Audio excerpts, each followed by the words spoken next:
أشهد أن لا إله إلا الله وحده لا شريك له وأشهد أن محمدا عبده ورسوله أما بعد يا أيها الناس اتقوا ربكم الذي خلقكم من نفس واحدة وخلق منها زوجها وبث منهما رجالا كثيرا ونساء واتقوا الله الذي تساءلون به والأرحام إن الله كان عليكم رقيبا. அளவற்ற அருளாளனும் நிகரில்லா பேரன்புடையவனுமாகிய அந்த ஏக இறைவனை போற்றியவனாகவும் புகழ்ந்தவனாகவும் அந்த வல்ல நாயனின் சாந்தியும் சமாதானமும் நம் உயிரிலும் மேலான எம்பெருமானார் நபிகள் நாயகம் ஸல்லல்லாஹு அலைஹி வஸல்லம் அவர்கள் மீதும் அவர்களை தங்களுடைய வாழ்க்கையிலே அப்படியே பின்பற்றி வாழ்ந்த உத்தம சத்திய தோழர்கள் மீதும் தோழியர்கள் மீதும் நல்லதை எடுத்துச் சொன்ன இமாம்கள் மீதும் குறிப்பாக அல்லாஹ்வுடைய மார்க்கத்தை அவன் காட்டிய அடிப்படையில் மாத்திரம் பின்பற்றுவோம் என இந்த ஜும்மாவிலே வந்து அமர்ந்திருக்கின்ற நம் அனைவர்கள் மீதும் என்றென்றும் நின்று நிலவட்டுமாக. அன்பிற்கினிய அல்லாஹ்வின் நல்லடியார்களே, அல்லாஹ் ரப்புல் ஆலமீன் இந்த மனித சமூகத்தை படைத்து அவன் படைத்த இந்த மனித சமூகத்திற்காக வேண்டி அல்லாஹ் ரப்புல் ஆலமீன் ஏராளமான அருள் வளங்களை நமக்கு வாரி வழங்கி இருக்கின்றான். இந்த ஒட்டுமொத்த பூமியே அல்லாஹ்வுடைய மிகப்பெரிய ஒரு அருள். மனிதன் வாழ்வதற்கான இருப்பிடமாக அல்லாஹ் பூமியை அமைத்து தந்திருக்கின்றான். பிற மற்ற கோள்களிலே வாழ்வதற்கான வசதிகள் இல்லை என்பதை இன்றைக்கு கண்டுபிடித்திருக்கிறார்கள். அல்லாஹ் இந்த பூமி முழுக்கவே நமக்கு நாம் வாழ்வதற்கான மிகப்பெரிய அருளாக கொடுத்திருக்கிறான். ஒவ்வொரு அருளையும் தனித்தனியாக பிரித்து நம்ம கணக்கிட முயற்சி செய்தாலும் கூட அல்லாஹ்வுடைய அருளை நம்மால் கணக்கிட்டு முடித்து விட முடியாது. அந்த அளவுக்கு அல்லாஹ் ஏராளமான அருளை மனிதனுக்காக வேண்டி அல்லாஹ் வழங்கி இருக்கிறான். இப்படிப்பட்ட அருள்ல மனிதன் ஒவ்வொருவருமே எதிர்பார்க்கிற ஒரு அருள் எது என்று சொன்னால் செல்வம். எல்லா மனிதருக்கும் அவனுடைய வாழ்க்கையில நிறைய அருள்கள் அல்லாஹ்வின் மூலமாக வழங்கப்பட்டிருந்தாலும் நமக்கு செல்வம் கிடைக்கலையேன்னு நிறைய பேர் இன்னமும் அல்லாஹ்விடத்தில் அந்த அருளை வேண்டக்கூடியவர்களாக இருக்கிறோம். அதே போல விவசாயம் செய்யக்கூடிய, வியாபாரம் செய்யக்கூடியவர்கள் அதன் மூலமாக லாபத்தையும் விளைச்சலையும் அல்லாஹ்விடத்தில் அந்த அருளை வேண்டக்கூடியவர்களை பார்க்கிறோம். அதே போல நிறைய வீடுகள்ல குழந்தை பாக்கியத்திற்காக வேண்டி, அதுவும் அல்லாஹ்வுடைய அருள். அல்லாஹ் திருமறை குர்ஆன்ல சொல்லும் போது தான் நாடியோருக்கு ஆண் பிள்ளைகளை வழங்குகிறோம், நாம் நாடியோருக்கு பெண் பிள்ளைகளை வழங்குகிறோம், நாம் நாடியோருக்கு இரண்டையும் சேர்த்து வழங்குகிறோம், நாம் நாடியோருக்கு மலடாகவும் அவர்களை ஆக்கி விடுகிறோம். ஒண்ணுமே இல்லாமே ஆக்கிடுறோம். அது நம்முடைய அருள், நம்முடைய கையில உள்ளது என்பதை அல்லாஹ் திருமறை குர்ஆன்ல சுட்டி காட்டுவதை பார்க்கிறோம். அப்ப இந்த குழந்தை செல்வம் என்பது ஒரு அருள், அதை வேண்டுகிற மக்கள் இருக்கிறார்கள். அதே போல உலகத்தில் வாழுகிற போது பெரிய மாட மாளிகைகள், நமக்குன்னு பெரிய ஒரு கோபுரங்கள் இருக்கணும், அதிகாரம் இருக்கணும் என்றெல்லாம் ஒவ்வொருத்தரும் எல்லாமே அல்லாஹ்வுடைய அருள் தான். அந்த அருளை அதிகமாக நேசிக்கிறோம், வேண்டுகிறோம். ஆனால் உலகத்தில் ஒரு மனிதனுக்கு அல்லாஹ் எந்த அருளை வழங்காமல் இருந்தாலும் சரி, செல்வத்தை ஒருத்தனுக்கு வழங்கலை, குழந்தை பாக்கியத்தை அல்லாஹ் ஒருத்தருக்கு வழங்கலை, அவனுடைய வியாபாரத்தில் லாபத்தை அல்லாஹ் தரல, அல்லது அவனுடைய விவசாயத்தில் அல்லாஹ் விளைச்சலை பெருமளவு ஏற்படுத்தல, அவனுக்கு இந்த உலகத்தில் மாட மாளிகைகளை தரல, இந்த அருள் எது அல்லாஹ்விடம் இருந்து நமக்கு தரப்படாமல் விட்டாலும் அது ஒரு மனிதனுக்கு இந்த உலகத்திலும் சரி மறு உலகத்திலும் எந்த வகையிலும் நஷ்டம் இல்லை என்பதுதான் இஸ்லாத்துடைய அடிப்படை. இதெல்லாம் அல்லாஹ்வுடைய அருள் தான். ஆனா இந்த அருளில் எது ஒரு மனிதனுக்கு கிடைக்காவிட்டாலும் அதன் மூலமாக அவனுக்கு நஷ்டம் இல்லை. இதையெல்லாம் தாண்டி ஆக சிறந்த மிக உயர்வான வெற்றிக்கு வழிவகுக்கக்கூடிய அல்லாஹ்வுடைய மிகப்பெரிய அருளாக இருக்கிற நேர்வழி என்கின்ற அந்த அருள் ஒருத்தனுக்கு கிடைக்கலன்னு வைங்க, உலகத்தில் மற்ற எந்த அருளை அவன் பெற்றிருந்தாலும் அவன் நஷ்டவாளி தான். இன்றைக்கு உலகத்தில் எத்தனையோ பேர் அல்லாஹ்வை மாத்திரம் வணங்க வேண்டும் என்ற அந்த நேர்வழியை விளங்காத மிகப்பெரிய கோடீஸ்வரர்கள் இருக்கிறாங்க.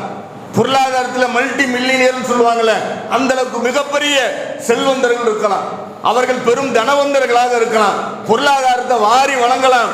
ஆனாலும் அவர்களுக்கு அல்லாஹ்விடமிருந்து கிடைக்க வேண்டிய, அல்லாஹ் சொல்லுகிறானே, தான் நாடியோருக்கு மட்டும் அல்லாஹ் கொடுக்கிற அந்த ஆகச் சிறந்த அருளாக இருக்கிற நேர்வழி என்ற அருள் மட்டும் இல்லைன்னு வைங்க, அவர் என்ன செய்தாலும் அதன் மூலமாக இந்த உலகத்திலும் அவருக்கு பயனில்லை, மறுமையிலும் எந்த வெற்றியும் இல்லை. அப்படிப்பட்ட அந்த நேர்வழியை அல்லாஹ் ரப்பல் ஆலமீன் உலகத்துல அல்லாஹ் பொருளாதாரத்தை பார்க்கல, பெரிய உயர்ந்த குலம் கோத்து அந்த மாதிரி எதுவும் இல்லை. சாதாரணமாக இருக்கிற நமக்கு அல்லாஹ் வழங்கி இருக்கிறானே, அல்லாஹ் நம்மை தேர்வு செய்திருக்கிறானே, இந்த அருள் தான் இம்மையிலும் மறுமையிலும் வெற்றியை தரக்கூடிய அருள் என்பதை அல்லாஹ் திருமறை குர்ஆன்ல சொல்லி காட்டுறான். யார் நேர்வழி பெற்றிருக்கிறார்களோ அவர்கள் தான் நாளை மறுமையில வெற்றி பெறக்கூடியவர்கள். நேர்வழி கிடைக்காம இந்த உலகத்துல மற்ற எந்த அருளை நாம் பெற்று இன்பகரமாக வாழ்ந்தாலும், அதன் மூலமாக நம்ம எவ்வளவுதான் அள்ளி கொடுத்தாலும், நேர்வழி இல்லைன்னு வைங்க, அல்லாஹ்வை மட்டும் வணங்க வேண்டும் என்ற அந்த ஏகத்துவ கொள்கை நம்ம இடத்துல வரல என்று சொன்னால், அதை நம்முடைய உள்ளம் விளங்கலைன்னு சொன்ன மறுமையில நிச்சயமாக நஷ்டம்தான். அப்படிப்பட்ட அருளை அல்லாஹ் நமக்கு தந்திருக்கிறானே, அதற்காக வேண்டி நாம் நன்றி செலுத்த வேண்டும். இந்த அருளை அல்லாஹ் எப்படி சொல்றான்னு சொன்ன, இந்த அருளை தக்க வைத்துக் கொள்வதற்காக அல்லாஹ்விடத்தில் பிரார்த்தனை செய்ய வேண்டும் என்பதையும் அல்லாஹ் திருமறை குர்ஆன்ல சொல்லி காட்டுறான். அல்லாஹ் திருமறை குர்ஆனுடைய 3வது அத்தியாயம் 8வது வசனத்தில் அல்லாஹ் சொல்லுகிற போது, எங்கள் இறைவனே, நீ எங்களுக்கு நேர்வழியை காட்டிய பின் எங்கள் இதயங்களை அதிலிருந்து தவறுமாறு செய்து விடாதே. இந்த நேர்வழிக்காகத்தான் அல்லாஹ் அதிகமாக பிரார்த்தனை செய்ய சொல்றான். உள்ளங்களை புரட்டக்கூடிய ரப்பே, என்னுடைய உள்ளத்தை இஸ்லாத்துல நிலைநிறுத்து. அல்லாஹ்வுடைய தூதர் கேட்டாங்களே, இந்த பிரார்த்தனை அல்லாஹ் திருமறை குர்ஆன்ல சொல்றேன், நீங்க அல்லாஹ்விடத்துல கேளுங்க, அல்லாஹ் இன்னைக்கு நீ நேர்வழியை கொடுத்ததுக்கு அப்புறம் என்னுடைய உள்ளத்துல அதிலிருந்து தடமாற செய்து விடாதே. இன்னும் நீ என் புறத்திலிருந்து உன் புறத்திலிருந்து எங்களுக்கு நல்லருளை அளிப்பாயாக. நிச்சயமாக நீயே பெரும் கொடையாளியாக இருக்கிறாய். அல்லாஹ் கொடுத்த இந்த அருள் தான் இருக்கிறதுலே மிகப்பெரிய கொடை. அது அல்லாஹ்வுடைய கொடையினுடைய வெளிப்பாடு, அவனுடைய அருளினுடைய வெளிப்பாடு என்பதையும் திருமறை குர்ஆன்ல இந்த வசனத்துல அல்லாஹ் சுட்டி காட்டுகிறான். அப்ப உலகத்துல ஒவ்வொரு மனிதனும் எனக்கு அது கிடைக்கல, எனக்கு இது கிடைக்கல, எனக்கு செல்வம் இல்லை, சொந்த வீடு இல்லை, நிறைய புலம்பல்கள் நம்ம இடத்துல உண்டு. ஆனால் எந்த மனிதரை அல்லாஹ் தேர்வு செய்து கொடுக்கிறான்னு பாரு. இன்னும் சொல்ல போன நபிகள் நாயகம் ஸல்லல்லாஹு அலைஹி வஸல்லம் அவங்க இருக்கிறாங்களா இல்லையா, அல்லாஹ்வுடைய தூதர், அல்லாஹ்வால் தேர்வு செய்யப்பட்ட நேசத்துக்குரிய தோழர், அல்லாஹ்வுடைய தூதர் அவங்க. அப்படிப்பட்ட இறை தூதர் நபிகள் நாயகம் ஸல்லல்லாஹு அலைஹி வஸல்லம் அவர்கள் விரும்பியவர்களுக்கு கூட அல்லாஹ் இந்த நேர்வழி என்ற அருளை கொடுக்கல. அல்லாஹ்வுடைய தூதர் வளர்த்த அவருடைய பெரிய தந்தை இறக்கிற நேரத்தில் அவர் இஸ்லாத்துக்கு வந்துடணும்னு சொல்லி ஆசைப்பட்டாங்க, எப்படியாவது இஸ்லாத்துக்கு வந்துடணும்னு ரொம்ப கவலைப்பட்டாங்க. அந்த கவலையில கூட அல்லாஹ் என்ன சொன்னானா, நபியே நீர் கவலை கொண்டு உங்களை நீங்களே அழித்துக் கொள்வீர்கள் போல, நேர்வழி என்பது நான் நாடியவருக்கு தாங்கிற அல்லாஹ். நீங்க விரும்புறதுனாலயோ நீங்க கவலைப்படுறதுனாலயோ நேர்வழி இல்லை, நான் யாருக்கு நாடுறேனோ அவர்களுக்கு தான் நேர்வழி என்று அல்லாஹ் ரொம்ப திட்டவட்டமாக திருமறை குர்ஆன்ல சொல்லுகிறான் என்று சொன்னால், தன்னுடைய தூதர் விரும்பிய ஒருவருக்கு கூட அல்லாஹ் கொடுக்காத அந்த ஆகச் சிறந்த அருளை அல்லாஹ் நமக்கு தந்திருக்கிறான். அந்த நேர்வழியை விளங்க செஞ்சிருக்கிறான். ஏகத்துவ கொள்கையை விளங்க அல்லாஹ்வை தவிர வணக்கத்துக்குரியவன் வேற யாரும் இல்லை. எல்லா ஆற்றலும் அல்லாஹ்வை தவிர வேற யாருக்கும் இல்லை. அவன் தான் பலகீனம் இல்லாதவன், அவனை மட்டும்தான் வணங்கணும், அவன்கிட்ட மட்டும்தான் உதவி தேட வேண்டும் என்பதை அல்லாஹ் நம்முடைய உள்ளத்துல விளங்க செய்திருக்கிறானே, இது எவ்வளவு பெரிய அருள் நினைச்சு பாருங்க.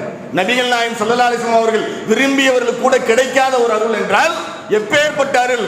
அப்பேற்பட்ட பாக்கியத்தை, அந்த அருளை அல்லாஹ் நமக்கு வழங்கி இருக்கிறானே, இந்த அருளை, இந்த அருளோடு, இந்த அருளிலிருந்து நம்ம தடமாறி விடாமல் மறுமையை சந்தித்தால் நிச்சயமாக அல்லாஹ்விடத்தில் வெற்றி உறுதி. அப்படிப்பட்ட ஆகச் சிறந்த அருளை தான் இந்த நேர்வழி என்ற அருள். இப்படிப்பட்ட அருளை தான் அல்லாஹ்விடத்தில் அதிகமாக கேட்கணும். நம்ம பிரார்த்தனையில எத்தனை பேர் யாரெல்லாம் எனக்கு நீ நேர்வழியை விளங்க செஞ்சிருக்கிற, அதிலேயே என்னை நிலைத்திருக்க செய், தடமாற செய்து விடாது என்று எத்தனை பேர் நேர்வழியில் இருந்து தடமாறாமல் இருக்க அல்லாஹ்ட்ட பிரார்த்தனை செஞ்சிருப்போம். ஒவ்வொரு நாளும் செல்வத்தை கேட்க யாரும் மறுக்க மாட்டோம், மறந்திருக்க மாட்டோம். ஆரோக்கியத்தை கேட்கறதுக்கு மறக்க மாட்டோம். மத்த உலகத்தினுடைய என்னென்ன தேவைகள் இருக்கிறதோ அது அத்தனையும் கேட்பான் மனிதன்.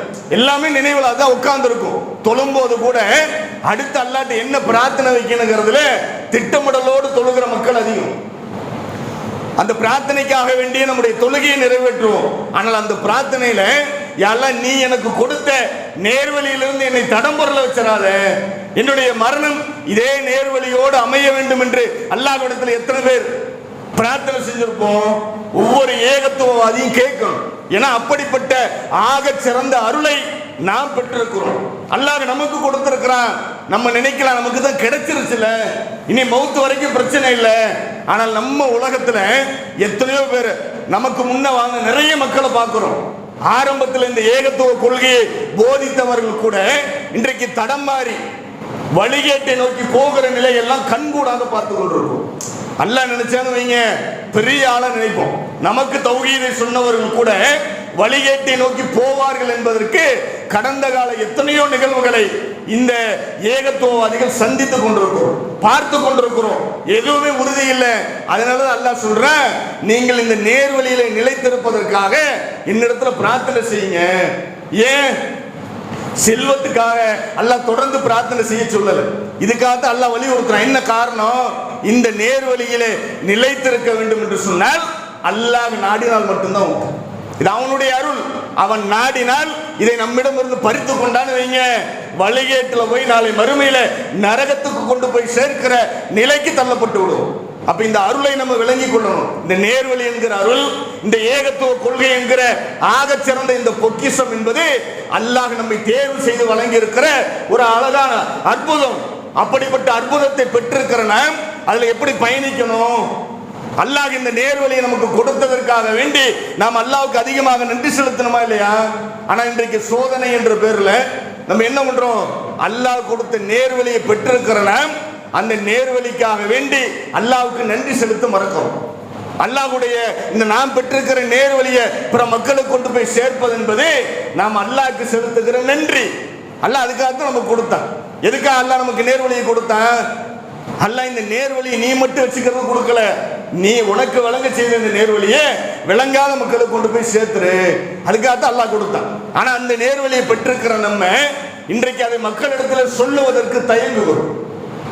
இந்த ஏகத்துவ கொள்கையை ஆரம்பத்தில் ஏற்றுக்கொண்ட நிறைய தோழர்களை பார்த்திருக்கோம். இந்த வீரியமா மக்களிடத்துல கொண்டு போய் இந்த செய்தியை சொன்னாங்க, மக்கள்கிட்ட கொண்டு போய் சேர்க்க வேண்டும் என்பதுதான் நம்முடைய அடிப்படை நோக்கம் என்பதை விளங்கி வைத்திருந்தார்கள். நிறைய பணிகளை பார்த்தோம். ஆனா இன்றைக்கு என்ன நிலைமை?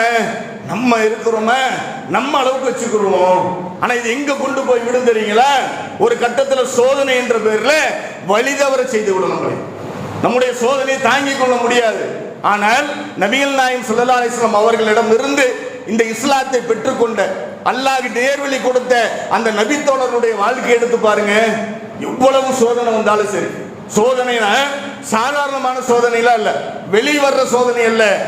தூதரிடமிருந்து அவர் சோதிக்கப்பட்டாலும் கூட அதுல உறுதியாக நின்றாங்க. என்ன காரணம்? நம்ம அல்லாஹ்வை மாத்திரம் தான் வணக்கம். நம்ம ஒரு தவறு செய்யறாங்க, அதனால அல்லாஹ் அவர்களை தூதர் மூலமாக சோதிக்கிறார். அந்த நேரத்தில் அந்த நபித்தோழருடைய வாழ்க்கை, அவருடைய ஈமான் எப்படி இருந்தது என்பதில் ஒவ்வொரு ஏகத்துவவாதிகளுக்கும் அல்லாஹ் படிப்பினை வைத்திருக்கிறான். இந்த நேர்வழியை அவங்க எந்த காலத்திலும் விட்டுறல, இந்த நேர்வழியிலிருந்து தடம்புறல, இந்த நேர்வழிக்காக வேண்டி எதை வேண்டுமானாலும் விட்டு கொடுக்க தயாரானாங்க. அது எவ்வளவு பெரிய உள்ளத்தை பாதிக்கக்கூடிய சோதனையாக இருந்தாலும் அதுல துணிந்து நின்றார்கள். பார்க்கிறோம், நபிகள் நாயகம் ஸல்லல்லாஹு அலைஹி வஸல்லம் அவர்களோடு இருந்த கஅப் பின் மாலிக் என்று சொல்லக்கூடிய நபித்தோழர். இவர் ஒரு போர்க்களத்துக்காக வேண்டி அல்லாஹ்வுடைய தூதர் அழைக்கிறாங்க.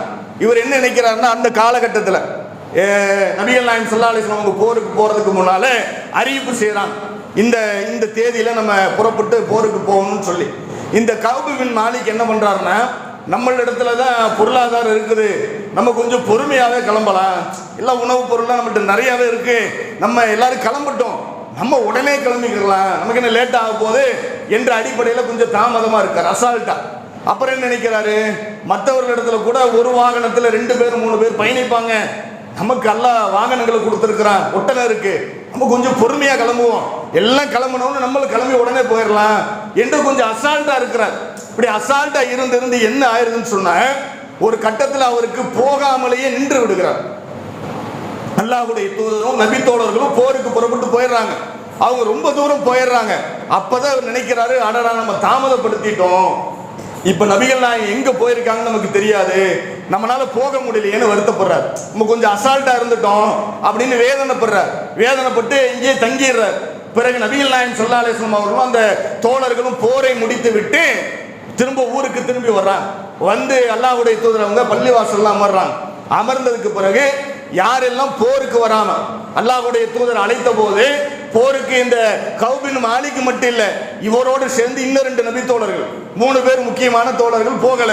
அது இல்லாம நிறைய நயவஞ்சர்கள் போகாம இருந்தாங்க. அவங்க எப்பயுமே அப்படி பண்ற ஆளுங்க. அல்லாஹ்வுடைய தூதர் என்ன பண்ணுவாங்கன்னா, போருக்கு போயிட்டு வந்து பள்ளிவாசல்ல அமர்ந்து விட்டு யாரெல்லாம் போருக்கு வராமல் ஊர்லயே தங்கினாங்களோ அவங்களையெல்லாம் கூப்பிடுவாங்க. கூப்பிட்டு என்ன காரணத்தினால நீங்க வரல அப்படின்னு காரணம் கேட்பான். அப்ப ஒவ்வொரு தோழர்களா வந்து நயவஞ்சர்களா வந்து என்ன சொல்லுவாங்க, எனக்கு தலைவலி, காய்ச்சல், எதையாவது ஒரு காரணம், பொய்யான காரணங்களை சொல்லி அல்லாஹ்வுடைய தூதர் இடத்துல காரணத்தை சொல்லி போறாங்க. அல்லாஹ்வுடைய தூதர் போங்கன்னு அனுப்புறாங்க. கஅப் பின் மாலிக் அவங்களும் என்ன பண்றாங்கன்னா, அவங்களோட இருந்த 2 தோழர்களும் பேசிக்கிறாங்க. நம்மளும் இந்த மாதிரி எதையாவது சொல்லிடுவோம், அல்லாஹ்வுடைய தூதருடைய மனம் வந்துடக்கூடாதுன்னு வர்றாங்க. ஆனா பக்கத்துல வந்ததுக்கு அப்புறம் அவருடைய உள்ளத்துல ஒரு எண்ணம் வருது, நம்ம அப்படி பொய் சொல்லிட்டாலும் அல்லாஹ்வுடைய தூதருக்கு அல்லாஹ் அறிவித்து கொடுத்தான்னு நம்ம மாட்டிக்கிடுவோம். எப்படிப்பட்ட ஈமானிய உறுதி பாருங்க. அல்லாஹ்வுடைய ஆற்றலை ரொம்ப தெளிவாக விளங்கிதுதான். நம்ம பொய் சொல்லிடலாம், ஆனா சொல்லக்கூடிய நபர் யாரு, யார்கிட்ட போய் நம்ம சொல்றோம், அவர் இறை தூதர், அல்லாஹ் அறிவித்து கொடுத்தான்னா பெரிய பாரதூரமான குற்றம் ஆயிரும் என்று அந்த இடத்துல வந்தோம். அல்லாஹ்வுடைய தூதரே, நாங்க தப்பு செஞ்சுட்டோம், நாங்க கொஞ்சம் அசட்டையாக இருந்து விட்டோம், அதன் காரணமாகத்தான் போருக்கு வரல, வேற எதுவுமே இல்லை, எங்களுடைய பொடுபோக்குத்தனம் தான் அப்படின்னு பகிரங்கமாக ஒத்துக்கிறார். கஅப் பின் மாலிக் உண்மையை சொல்றார், சத்தியத்தை சொல்றார். அதான் நடந்து, இதான் காரணம், யாரும் சொல்லல, வேற எந்த காரணமும் இல்லைன்னு மனவேதனையோடு குமுறலோடு சொல்றார். உடனே அல்லாஹ்வுடைய தூதர் அவங்க அமைதியா இருக்கிறாங்க. பிறகு அமைதியா இருந்துட்டு அல்லாஹ்வின் புறம் இருந்து அவருக்கு கட்டளை வருகிறது. நபிகள் நாயகம் ஸல்லல்லாஹு அலைஹி வஸல்லம் அவர்கள் அறிவிப்பு செய்றாங்க, பொது அறிவிப்பு. கஅப் பின் மாலிக்கோடு சேர்த்து மொத்தம் 3 நபி தோழர்களையும் ஊர் நீக்கம் செய்யப்படுகிறது. இவங்க யாருங்க, அல்லாஹ்வுடைய தூதருடைய தோழர்கள், அல்லாஹ் நேர்வழி கொடுக்கப்பட்ட நபி தோழர்கள், உண்மையை சொன்னவங்க. மற்றவங்க எல்லாம் என்ன பண்ண, நயவஞ்சகன் எல்லாம் பொய் சொல்லிட்டு தப்பிச்சு போனான். ஆனா இவங்க என்ன, உண்மையை தான் சொன்னாங்க. ஆனால் அல்லாஹ்வுடைய கட்டளையின் பிரகாரம் அல்லாஹ்வுடைய தூதர் ஊர் நீக்கம் பண்ணி வைக்கிறாங்க. இவரோடு யாரும் பேசவும் கூடாது, பழகவும் கூடாது, இவரோடு எந்த உறவும் வைத்துக் கொள்ளக்கூடாது.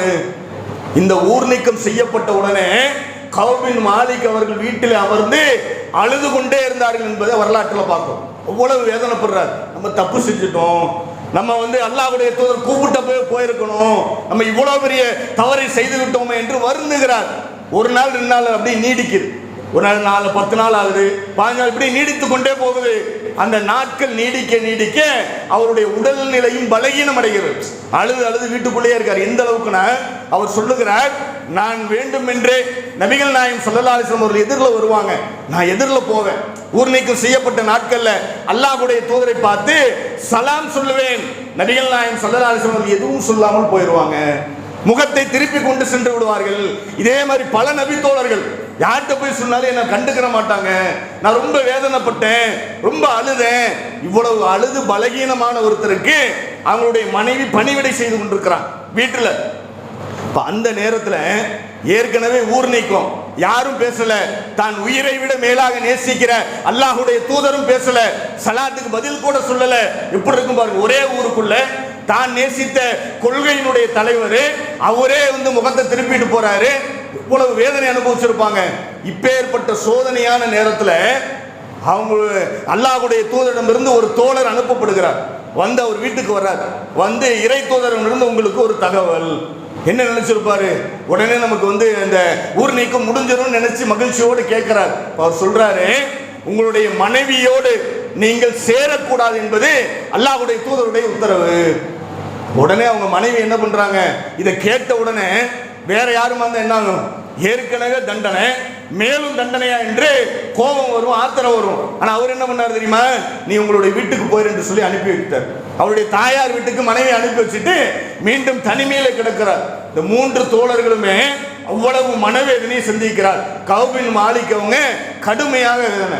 இந்த நேரத்தில் கஅப் பின் மாலிக் அவர்கள் ஒரு செல்வந்தர், நல்ல பொருளாதாரம் உள்ள ஒரு நபர், மக்களால் பரிச்சயமாகப்பட்ட ஒரு நபர். அப்ப அவருக்கு பார்த்தீங்கன்னா மனைவியை பிரிந்தர்றார். அல்லாஹ்வுடைய தூதருடைய உத்தரவு என்று சொன்ன உடனே மனைவியை பிரிஞ்சிடறார். அதுக்கப்புறம் பார்த்தீங்கன்னா அவருக்கு உடனே வேறு ஒரு நாட்டில இருந்து பக்கத்தில் இருக்கிற கஸ்ஸான் நாட்டு மன்னனிடமிருந்து ஒரு அழைப்பு வருகிறது. இவருக்கு அழைப்பு வருது. கஅப் பின் மாலிக்கு ஒரு கடிதம் அனுப்பப்படுகிறது. கொண்டு வந்து அந்த கடிதத்தை கொடுக்குறாங்க. அந்த கடிதத்தை வாங்கி படிச்சா அதுல கஸ்ஸான் என்ற அந்த நாட்டுடைய மன்னன் எழுதியிருக்கிறான், இந்த மாதிரி நீங்க ஊர் நீக்க செய்யப்பட்டதை நான் அறிந்தேன். உங்களை போன்ற தலைவர்கள், உங்களை போன்ற செல்வந்தர்கள் நீங்க எங்க நாட்டுக்கு வந்துருங்க, இங்க உங்களுக்கு எல்லா சுதந்திரமும் எல்லா வசதி வாய்ப்புகளையும் நாங்க செஞ்சு தர்றோம் என்று கஸ்ஸான் நாட்டு மன்னிடமிருந்து கஅப் பின் மாலிக் அவர்களுக்கு அழைப்பு வருது. நினைச்சு பாருங்க, அல்லாஹ்வுடைய தூதர் பேசல, மொத்த ஊர்ல யாரும் பேசல, தான் நேசித்த தோழர்களும் அவரிடத்துல முகம் கொடுக்கவில்லை, யாரோடும் ஒட்டும் இல்லை, உறவும் இல்லை, தன்னோடு இருந்த தனக்கு பணிவிடை செய்த மனைவியும் பிரிந்து வாழ சொல்லி அல்லாஹ்வுடைய தூதருடைய உத்தரவு, அதை ஏற்று மனைவி போயாச்சு. இவ்வளவு வேதனையோடு இருக்கிற ஒருவருக்கு ஆறுதலாக எல்லா வகையிலும் ஆதரவளிக்கிற நிலையில ஒரு மன்னர் அழைத்தால் போயிருக்கலாமா இல்லையா? கஅப் பின் மாலிக் அவங்க அந்த கடிதத்தை கிழித்து விட்டு, எனக்கு வந்த கேடு இது என்னடா இவ்வளவு ஒரு மோசமான நிலை வந்துருச்சுன்னு சொல்லி கடிதத்தை கிழித்து போட்டு விட்டு அல்லாஹ்விடத்துல பிரார்த்தனை செஞ்சான். அந்த கஸ்ஸான் மன்னனுடைய கோரிக்கையை ஏத்துக்கல, அதுக்கு ஆசைப்பட்டு அவங்க போகல. இப்படியே நாட்கள் நீடிக்கிறது. கடுமையான சோதனை. இறுதி கட்டமாக நபிகள் நாயகம் ஸல்லல்லாஹு அலைஹி வஸல்லம் அவங்க இடத்துல இருந்து அல்லாஹ்விடமிருந்து வகி வருது. அல்லாஹ் அவங்கள மன்னிச்சிட்டேன்னு சொல்லி வகி செய்தி அனுப்புறான். இதை அனுப்பின உடனே அந்த அறிவிப்பு செய்யக்கூடிய தோழர் இவங்களுக்கு அறிவிப்பு செய்யறாங்க. இந்த அறிவிப்பை கேட்ட உடனே அவர் சொல்லுகிறார், என் வாழ்நாளே அந்த மாதிரியான ஒரு மகிழ்ச்சியை நான் அடைந்ததில்லை, அந்த மாதிரியான ஒரு மகிழ்ச்சியை நான் சந்திச்சதில்லை என்று அந்த கஅப் பின் மாலிக் சொல்லக்கூடிய செய்தி ஒரு நீண்ட நெடிய செய்தி. நிறைய அதுல தகவல் இருக்கு. அவருடைய மனக்குமுறல வேதனையை இறுதியாக அல்லாஹ் அவருடைய குற்றத்தை மன்னித்து அந்த ஊர் நீக்கத்தை முடிவுக்கு கொண்டு வந்த உடனே அல்லாஹ்வுடைய தூதரை போய் சந்தித்து ஆற தழுவியதும் அந்த வரலாறை படிச்சோன்னு சொன்ன, இவ்வளவு பெரும் சோதனைகளை அனுபவித்து கிட்டத்தட்ட ஹதீஸ்ல பாத்தீங்கன்னா 50 நாள் நெருக்கமா அவ்வளவு நாட்களும் இந்த சோதனையோடு பயணித்த அவர் எந்த நேரத்திலும் இந்த கொள்கையில் இருந்து தடமாறல. எந்த கொள்கைக்காக நம்ம எல்லாத்தையும் இழந்தோமோ இந்த கொள்கையில ஒரு நாள் அசட்டையின் காரணமா போகல. அதுக்கு இவ்வளவு பெரிய தண்டனையா? நான் இருக்கணும்னு அவசியம் இல்லை, நான் கஸ்ஸான் நாட்டுக்கு போறேன், எனக்கு அழைப்பு வந்து அப்படி கிளம்பல. அவருடைய உள்ள